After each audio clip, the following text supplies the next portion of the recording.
Take a Jaguar XF sedan, give it a flowing wagon roofline and you end up with this.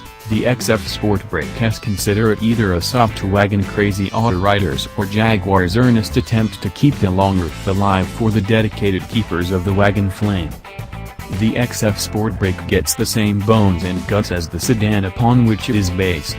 Good news from a handling and performance perspective. Even better, the new body style doesn't upset the sedan's balance, and the weight penalty is negligible. Take careful note of the Sport and the S in the model name, though.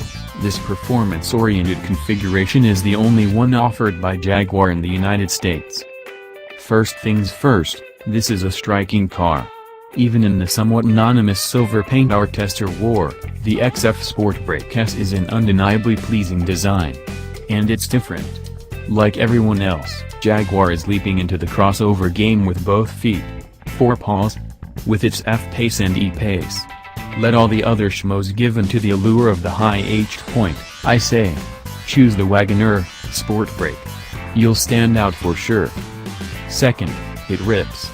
The supercharged 3.0-liter V6 doesn't pack as much attitude in this application as it does in the F-Type with the same engine, by which I mean it isn't nearly as loud or crackly. But it packs a punch. Toggle into sport mode, floor it and let the magic of forced induction catapult you down the runway. This isn't the smoothest feeling motor in the world, but power delivery is suitably direct. A little abrupt, even, in sport mode. And it just doesn't run out of steam as you wind it up. Yes, the Sportbrake is definitely an interesting car. But it isn't perfect. I liked it, but I didn't completely love it. Most of the things that rubs me the wrong way are true for the rest of the Jaguar lineup. Despite improvements, the infotainment interface remains a bit clunky and the automatic climate control system has a tendency to constantly cycle on and off, puffing away noticeably, at least when it's at my preferred 67-degree setting. Other luxury makes have the silent background operation thing more or less figured out.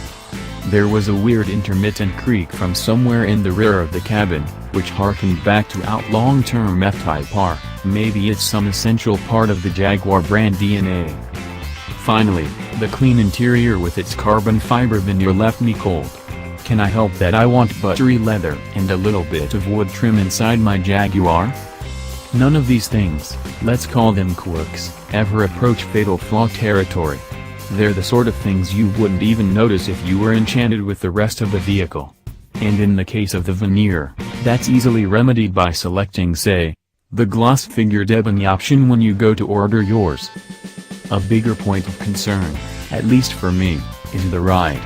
It's not one you'd call supple. In fact, and in contrast to JP Vetrano's impression on the first drive, I found the car to be on the too rigid side of stiffly sprung as often as not. I can't blame that solely on the car, though. Southeast Michigan's roads, which haven't been all that great since probably before the days Jaguar was a part of British Leyland, are in particularly post-apocalyptic form this year.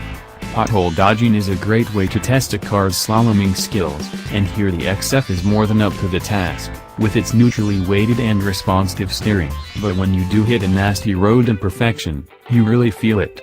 And hear it. There's a sometimes harsh edge here I don't remember encountering in our long-term F-Type. Maybe that's a matter of expectations. The F-Type was a loud, rowdy sports car. Any untoward clunks and thunks were probably drowned out by the glorious roar of its 5.0-liter V8. Despite its sporting character, I perceive this as a stately wagon first and foremost.